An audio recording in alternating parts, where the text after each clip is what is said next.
రష్మిక మందన్న తెలుగు సినీ పరిశ్రమలో ఒక ప్రముఖ నటి.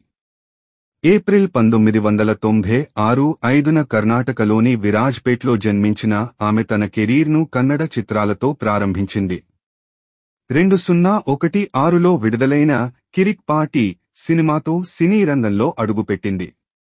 ఈ సినిమా ఘన విజయాన్ని సాధించడంతో రష్మికకు నటిగా మంచి గుర్తింపు వచ్చింది. తెలుగు సినిమా రంగంలో రష్మిక తొలి సినిమా ఛలో ఈ చిత్రం మంచి విజయాన్ని సాధించింది. ఆ తరువాత ఆమె నటించిన గీత గోవిందం చిత్రం బ్లాక్ బస్టర్గా నిలిచింది. ఇందులో ఆమె విజయ్ దేవరకొండతో జతకట్టింది. ఈ సినిమా రష్మికను తెలుగులో అగ్ర కథానాయికగా నిలబెట్టింది. ఆమె నటన, అందం, అభినయంతో ప్రేక్షకులను ఆకట్టుకుంటోంది. సరిలేరు నీకెవరు సినిమాలో మహేష్ బాబుతో కలిసి నటించడం ద్వారా రష్మిక తన ఖ్యాతిని మరింత పెంచుకుంది.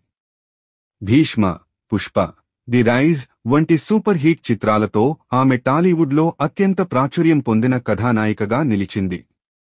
అలాగే హిందీలో యానిమల్ మూవీ. ప్రస్తుతం రష్మిక తెలుగు, హిందీ, తమిళ, కన్నడ భాషల్లో సినిమాలు చేస్తూ పాన్ ఇండియా స్థాయిలో పేరు తెచ్చుకుంది. అభిమానుల మధ్య ఆమెకు నేషనల్ క్రష్ అనే పేరుతో విశేష అభిమానం ఉంది.